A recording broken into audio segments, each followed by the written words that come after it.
This is our standard disclaimer. Everybody has seen this before. Basically, this is an educational meeting and for education only. We are not recommending that you buy or sell any security or any stock. Many of the partners may own the stocks we discuss. We may be selling the stocks we discuss. So this is for educational purposes and for you to learn how to analyze your stocks yourself. This is not for you to decide from something we present, that's a stock you are going to purchase. This is our standard agenda. Do we have a quorum yet? Probably not, I would think. We're not near 10 members yet. Finish the rest of the Okay. intro, and I'll let you know. Thank you. So the standard methodology, the reason I put this up every single month, because I find out myself when I try something different from this methodology, I usually make a mistake. So invest regularly, buy stocks in high quality growth companies, which we define, reinvest all your dividends and earnings, diversify your portfolio by sector, size, small, medium, large, and how much of any individual company is in your portfolio. So now we have partners report. What have we learned this month? Does anybody wish to start?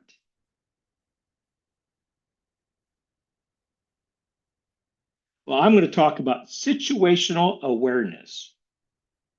So this is an example how super smart people can make super stupid mistakes. And it reminds me of long-term capital management in 1998, who had, I think, 2 Nobel Prize winners, and they went completely bankrupt. So situational awareness is a hedge fund run by a young man. He's 24 years of age. He graduated first in his class from Columbia in 2019, and then worked for a ChatGPT, OpenAI, for a period of time, and then a few years ago started his hedge fund. And it had done unbelievably well.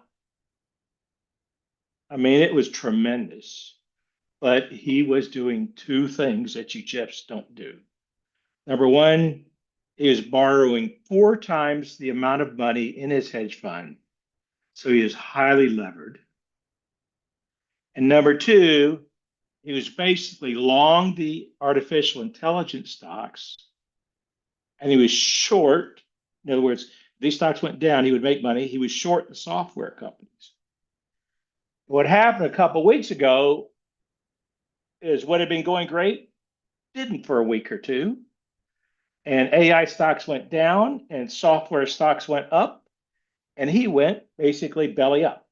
He had to sell out to Kevin Griffin Citadel at a steep discount to get out, and I think he held on to some private stocks. But his mutual fund was up to 45 billion, and then it wasn't. And it's a mistake and basically risk tolerance, which if you just look at our methodology, we don't say borrow money, we're opposed to that. We also say diversify by sector, size, and company, and only buy stocks high quality growth companies. So he did not follow our methodology, and basically a lot of hubris because he was young, he's smart. I'm sure he'll come around back, but he made a huge mistake and lost billions and billions of dollars. So anyway, anytime somebody gets uppity with you and say they know everything, just remember stories like this. Yeah, you use leverage to think you know everything. Sooner or later, you have nothing. Anyway, so what else do we know about? But interesting facts. Okay, good morning. This is Ann McNeil. I did have an article that I read from the March 2025 issue of Better Investing Magazine, volume 74, number 6. And this article is written by Malik Lee, CFP. And the article is titled 4 Tax Benefits of a Private Foundation. And what struck me as interesting is that he says, what's the common denominator in a philanthropic intent? And it's tax benefits. He goes on to say that while donating to public charities may already be a practice in your financial and philanthropic toolbox, high net worth individuals may want to seriously consider donating to their own private foundations to explore the depths of potential tax savings and fulfillment that arrangement can bring. He goes on to give 4 different ideas, if you will. I'm not going to go through all of these, but I just thought that it was very interesting when I looked at many of my clients in the construction industry have their own family or company foundations. And so as opposed to giving normally from the company, they've created their own family foundations or company foundations. They give to the foundation, and their foundation then gives to whatever philanthropic intent is asking for these donations, and they end up getting the personal benefits from the tax savings. This was a really good article. Like I said, I'm not going to go through all of these, but I just thought it was really worth reading. And again, this is 4 tax benefits of really creating your own private family foundation. Thank you. Yeah, well, I'm glad you brought up the Better Investing magazine, Ann, because the magazine this month, the September issue, so it's next month.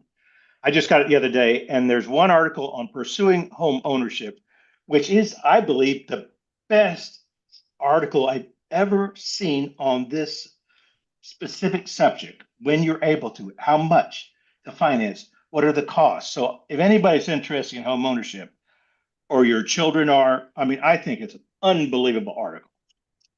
And just after that, there's an article by the FINRA Foundation Senior Vice President on 5 steps to control your finances. And now a lot of these things we already know, but especially for somebody younger in your family, how do you start saving? How do you start investing? I mean, that's also the excellent article. So I'm glad you brought the magazine in, because I'm just saying these 2 articles this month I thought were tremendous, absolutely great. Anyone else? Christian, did you want to share during Partners Report? I saw that you posted a PDF in the chat. Okay, sorry, I was having trouble getting unmuted. But I posted a article in the chat that I read. I thought was very interesting. This gentleman does a nice analysis, and he does a conclusion in regards to